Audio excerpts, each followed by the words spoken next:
আমরা গত ক্লাসে আমরা দেখছি কোম্পানির নামটা কিভাবে লঘু বসায়, এরপরে কোম্পানির নামটা, কোম্পানির এরপরে হইলো সিরিয়াল নাম্বার, নাম, আইডি নাম্বার, ডিজিনেশন, তাদের পদবি, কে কোন পদে আছে, এরপরে প্রেজেন্ট অ্যাবসেন্ট, এটা কি মাস, এটা হইলো সেপ্টেম্বর মাস, 30 দিনে এই 30 তারিখ পর্যন্ত কি বার সেটা আছে, এর ভিতরে প্রেজেন্ট অপশন এবং তাদের বেসিক স্যালারি কোম্পানি দিয়ে দেবে। আর আমরা তো 30 দিন এই প্রেজেন্ট অ্যাবসেন্ট এটা তো হাজিরা শিটে উঠবে, আর বেসিক স্যালারি তো আছে। এরপরে আমরা এর কাজ দেখবো যে আসলে বেসিক স্যালারিতে কত কি কাটা যায়। এখন এখানে হইল আমরা এই যে নাম এবং তাদের পদবি এখান থেকে আমরা ফ্রিজ করতে পারি, কিন্তু ফ্রিজটা পরে করবো, আগে আমরা সূত্র বসাবো।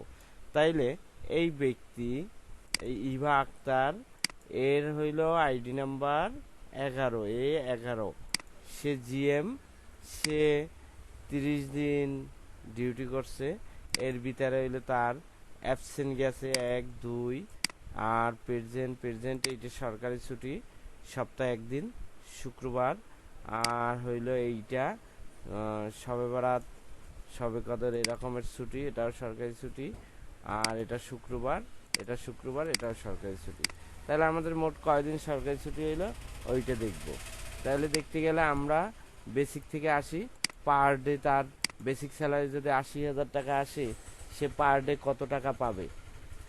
এখন বেসিক স্যালারি যদি তার 80,000 টাকা আসে, সে পার ডে কত টাকা আসে। তাই না, আমাদের এখানে একটা সূত্র আছে যেটা হইলো কাউন্ট, কথার অর্থ কি কাউন্টিভ, কিন্তু এই সূত্রটা আমাদের পরে, আগে তোমরা হইলো এই যে পার ডে তার কত পারে 80,000 টাকা, এখানে হইলো যে কোনো কিছু বাড়ি করতে গেলে তোমার এখানে কি করতে হবে, ভাগ করতে হবে। দেখো সমান সমান টোটাল বেসিক স্যালারি, এরপরে ভাগ কতদিন, ভাগ 30 দিন, 30 দিন যদি 31 দিন হইতো 31 দিতাম আমাদের। তাইলে এন্টার, এখানে আমাদের এই এত টাকা 2666 টাকা 7 পয়সা, আমরা পয়সাটা যদি বাদ দিতে চাই তাইলে এইভাবে আমরা দিতে পারি, আর পয়সা বাড়াই দিলে আমরা এরকমের এটাই ক্লিক করতে পারি, আমরা পয়সা কমাই দিলাম। আমরা যদি এটাকে ফিল হ্যান্ডেলিং করে দিই তাইলে আমাদের এই পর্যন্ত আসলো। এরপরে আসে টোটাল প্রেজেন্ট। এখন টোটাল প্রেজেন্ট আমরা করতে গেলে আমাদের এখানে কাউন্ট ইফের সূত্র ব্যবহার করতে হবে, কাউন্ট ইফ। তাইলে আমরা যদি সমান সমান দিই, এরপর লিখি কাউন্ট ইফ, দেখো কাউন্ট ইফ, এখানে কাউন্ট ইফ লেখা অবশ্যই আসছে, কাউন্ট ইফ দেখো, এই কাউন্ট ইফটা নিলাম। এরপরে বলছি কি, এই যে প্রেজেন্ট অফ অ্যাবসেন্ট 1 তারিখ থেকে আমরা এইটাকে সিলেক্ট করব, আমরা প্রথম জনার নিতেছি, এইটাকে সিলেক্ট করলাম। তারপরে সিলেক্ট করার পরে আমরা কি করব, এরপরে কমা দেব, কমা দেওয়ার পরে আমরা কি করব, আমরা কি বের করতেছি, প্রেজেন্ট, তাই না। তাইলে ইনভাইটেড কমা আমরা দেব, ইনভাইটেড কমা দেওয়ার পরে আমরা প্রেজেন্ট লিখব, পি, ওই যে যদি পি আমরা বড় হাতের এখানে দিয়ে থাই, এখানে আমাদের বড় হাতের দিতে হবে, সেম একই রকমের। প্রেজেন্ট দিলাম, প্রেজেন্ট দেওয়ার পরে ব্র্যাকেট আমরা ক্লোজ করলাম। এখন এন্টার দিই, তাইলে আমাদের কাউন্টিপে আইসে গেল, সে এই ব্যক্তি 16 দিন আসছে, 16 দিন প্রেজেন্ট হয়েছে, তাইলে কেউ হয়েছে 11 দিন। এখন আমরা অ্যাবসেন্ট বাইর করতে গেলে আমরা ওভাবে করব, সমান সমান কাউন্টিভ। কাউন্ট কথার অর্থ হইল গণনা করা, কাউন্ট ইফ, কাউন্ট ইফ, এই যে কাউন্ট ইফ আমরা নিলাম, নেয়ার পরে আমরা 1 তারিখ থেকে এই যে 30 তারিখ পর্যন্ত আমরা নিলাম, এরপর কমা দিই, ইনভাইটেড কমা, এরপর অ্যাবসেন্ট, আবার ইনভাইটেড কমা, আমরা বাড়ি করতেছি কি অ্যাবসেন্ট বাড়ি করতেছি, তাই না। এই গেল, আমরা এরপরে ব্র্যাকেট দিলাম। তাইলে এই ব্যক্তি 7 দিন সে অ্যাবসেন্ট করছে, তাইলে এরকমের অনেকে 0 দিনও অ্যাবসেন্ট করছে। যাক, তাহলে মাইনে অ্যাবসেন্ট করে নাই সেইটা। অফ ডে সরকারি ছুটি কয়দিন ছিল, তাইলে কাউন্টিভ আমরা কাউন্টিভ নিলাম। কাউন্টিভ নেওয়ার পরে দেখো, কাউন্টিভ নেওয়ার পরে আমরা এটাকে আমরা টানি, এই আমরা টানি, এরপরে এই নিলাম। দেখো নেওয়ার পরে আমরা কমা দিই, কমা দেওয়ার পরে আমরা কি বের করতেছি, সরকারি ছুটি। তাই ইনভাইটেড কমা, আমরা সরকারি ছুটিতে কিছু লিখি নেই, লিখছি তাইলে ফাঁকা রাখবা। যদি কিছু তোমরা লেখো তাইলে লিখে দেবা, ব্র্যাকেট ক্লোজ এন্টার। তাইলে আমাদের সরকারি ছুটি 7 দিন। এই 7 দিন তো সবাইরই, যে বন্ধ দিয়েছে তারও সরকারি ছুটি, যে বন্ধ দেয় না তারও সরকারি ছুটি। এরপর আমার টোটাল পেইড, টোটাল পেইড যদি আমরা করতে যাই, total paid day, total paid day মানে কি, টোটাল পেইড ডে বলতে হ্যাঁ সে কয়দিন আসছে, টোটাল পেইড ডে এইটা যোগ অফ ডে, তাই না, অফ ডে। তাইলে সে টোটাল আসছে 23 দিন। এখন 23 দিন কিভাবে হইল, 23 দিন আমরা ফিল হ্যান্ডেলিং করে দিই। 23 দিন কিভাবে হইল, কারণ তার সে 16 দিন প্রেজেন্ট হয়েছে আর 7 দিন তার সরকারি ছুটি গেল, টোটালে 23 দিনের সে স্যালারি পাবে। আর অ্যাবসেন্ট গেছে 7 দিন, এই 7 দিনের স্যালারি তার কাটা যাবে। এইটা হইল এই ব্যক্তি, এই লোকটা নিচের লোকটা সে 22 দিন আসছে। আর হ্যাঁ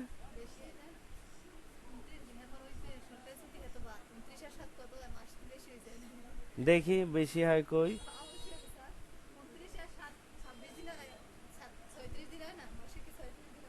না না না বেশি হয় না। আমি বলি এই ব্যক্তি আসছে 22 দিন, খেয়াল দিয়ে দেখো, আর একদিন তার অ্যাবসেন্ট গেছে, কয়দিন হয়েছে, 23 দিন। আর সরকারি ছুটি গেছে 7 দিন, কত দিন, 30 দিন। কিন্তু সে একদিন কিন্তু অ্যাবসেন্ট গেছে। ও সূত্রে কোনোভাবে মিস করবে না। দেখো এই ব্যক্তি সে 23 দিনে আসছে, দেখো অ্যাবসেন্ট একদিনও করে নাই, কিন্তু সরকারি ছুটি গেছে 7 দিন, মোট 30 দিন হইল, তাই না। এখন যে কয়দিন প্রেজেন্ট হয়েছে সরকারি ছুটি সহ, সে ওই কয়দিনের টাকা পাবে। এখন আমরা এখানে টোটাল পেড স্যালারিতে আমরা আসি। তাহলে এটা আমরা কি করব, সমান সমান দেব, সমান সমান দেওয়ার পরে পার ডে যাব, পার ডে এরপরে কি করব আমরা গুণ দেব, গুণ দেওয়ার পরে এরপর টোটাল পেড সে কয়দিন আসছে, 23 দিন। তাহলে আমরা এন্টার দিই। দেখো এখানে পয়সা উঠছে বেশি, আমরা পয়সাটা কমাই দিই, পয়সা আমাদের লাগবেই না।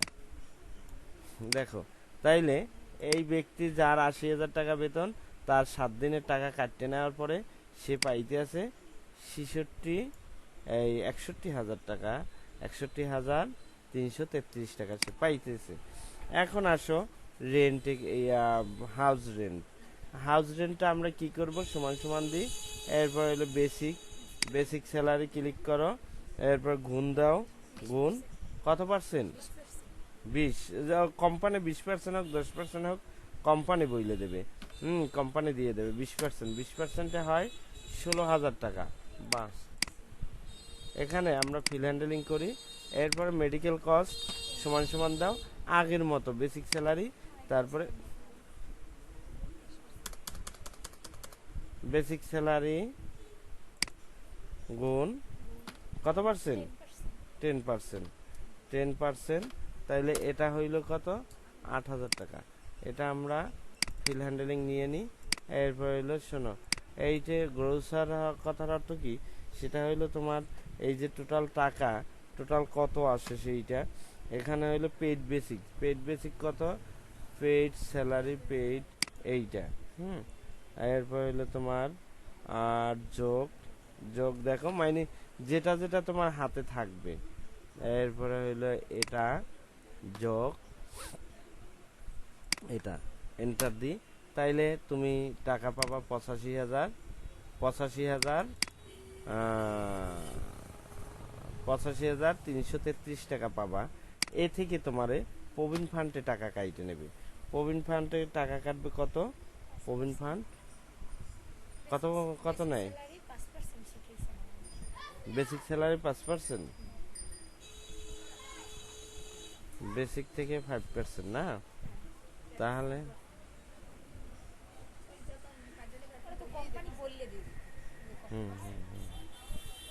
কোম্পানি বইলে দেবে। এটা গুণ 5%, 5% দিলাম আমি। তাইলে এই 5%-এ যার 4,000 টাকা কাইটে নেয় 5%-এ, এই টাকা কাইটে নেওয়ার পরে টোটাল হ্যান্ড ক্যাশ কত পাবে দেখো, সমান সমান একদম ইজি, এটা বিয়োগ বিয়োগ এটা। তাইলে আমাদের এন্টার, তাইলে সে এই লোক 81,000 এত টাকা ট্যাক্স নেয়। আমরা ট্যাক্সের অপশন দিই না, ট্যাক্স তো অবশ্যই নেই। ট্যাক্সের অপশন আমরা এখানে একটা অপশন দিই, তোমাকে নতুন একটা কৌশল দেখাই দিই। এখান থেকে আমাদের ট্যাক্স দিব, ট্যাক্স দিতে গেলে আমার এখান থেকে আর একটা কলম নিয়ে নিই। হ্যাঁ, ইনসার্ট নিলাম, দেখো আমরা এখান থেকে নিলাম না, এখান থেকে নেব, তার মানে ইনসার্ট। দেখো এখন আমরা এটাই ট্যাক্স দেব। হ্যাঁ, এইটা দেখো ট্যাক্স, তাইলে টি ই দেখো টি ই এক্স ট্যাক্স। এখন ট্যাক্সটা আমরা ট্যাক্সটা অপশনটা বাইট করে নিই। ট্যাক্স হবে কত পার্সেন্ট? ট্যাক্স সরকার নেবে 2%। এখান থেকে বেসিক স্যালারি গুণ গুণ 2%, এন্টার। আচ্ছা, এইটা হলো আমার ট্যাক্স বের করলাম। তাহলে এখানে সূত্রটা আমরা কাইটে দেব। হ্যাঁ, কাইটে দেব কীভাবে?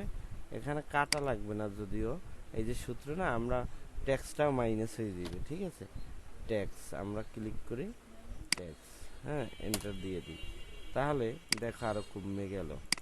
হ্যাঁ, তাইলে এই আমাদের এটা হ্যান্ড ক্যাশ স্যালারি। এখন আমরা এটাকে ফ্রিজ করতে চাই। হ্যাঁ, এরপর একটা অপশন থাকতে পারে যে সাইন। এখন এখানে টোটাল টোটাল কি আসবে? টোটাল আমরা এটাকে আমরা দেখো এখানে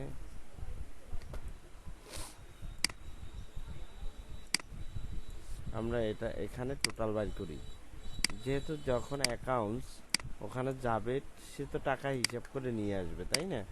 এখন টোটাল টোটাল এখন টোটাল বাইর করতে গেলে এখানে কি করবা? সমান সমান দেবা, লিখবা SUM সাম, এরপরে ব্র্যাকেট দেবা, সব কয়টা সিলেক্ট করবা, করার পরে ব্র্যাকেট ক্লোজ, এন্টার। তাইলে এই ব্যক্তি কত টাকা নিয়ে যাবে এখানে? হ্যাঁ, এইটা নিয়ে যাবে। তাইলে আমরা এখানে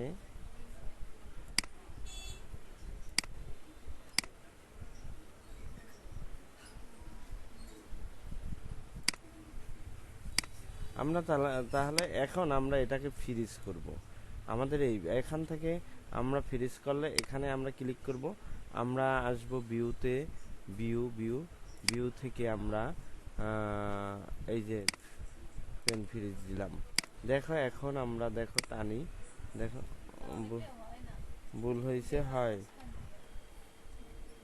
আমরা শোনো এখানে ভুল হয়েছে, আমরা এটাও ঢুকে যায়, আমরা তাইলে আনপেন কইরে দিই, আনপেন আমরা এটাই নেব, এই ফ্রিজ পেন ফ্রিজ। এখন দেখি আমরা এই যে, হ্যাঁ, আমরা তাইলে এইভাবে নিলাম, আরও নিতে পারবো। এই তাহলে আমাদের এই ফিগারটা ঠিক রইল, কিন্তু ওই ফিগারটা কিন্তু এই আমরা যখন 15 তারিখে আসবো, দেখো এই নামের সাথে মিলাইয়ে সে প্রেজেন্ট না অ্যাবসেন্ট। আমি যদি এই ফ্রিজটা না করতে পারি তাহলে আমার বারবার শিটটা টানা লাগে, আর শিটটা টানলে নামগুলো সব এইটাতে থাকে। এই আমরা এখন এখান থেকে হইলে হিসাব করতে পারি। দেখো এই যে আমি এই কত কি নাম, এই লোকটায় টাকা পাইছে এত টাকা, এই আমরা এতটুকু হইলে করতে পারি। এরপরে আর কি, আমরা এটাকে স্ক্রিনশট দিতে পারি। এটা কোম্পানির নামটা যদি আমরা এখান থেকে হইলে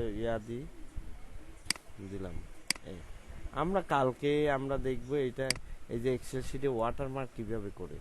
হ্যাঁ, আর প্রিন্ট অপশনে আমরা আসি। প্রিন্টে আমরা যখন যাব কন্ট্রোল পিতে যাব, কন্ট্রোল পিতে যাওয়ার পরে এরকমের অপশন আসতে পারে।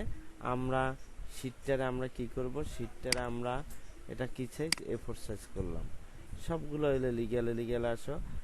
এরপর আমরা শিটটা লম্বা আছে, শিটটাকে আমরা কি করব, এখানে আসো, এখানে ল্যান্ডস্কেপ করব, করলাম ল্যান্ডস্কেপ। দেখো ল্যান্ডস্কেপ করার পরে অর্ধেক আসছে, তখন তোমরা এই শীটটাকে করবা কি fit on fit sheet on page, মানে আমরা এক পেজ আনতে চাই, তখন এইটা করবা, তখন এই এক পেজেই কিন্তু আমাদের সবাই আসছে। ঠিক আছে, এক পেজ আসছে, এটাকে আমরা বড়ও করতে পারবো। তাহলে আমাদের এই পর্যন্ত, আমরা এটা কন্ট্রোল এস দিয়ে রাখলাম। হ্যাঁ, আর এটা তো এছাড়া আর কোনো কাজ নেই। আমরা যদি আনফ্রিজ করতে চাই তাইলে আমরা এখান থেকে আনফ্রিজ করতে পারি।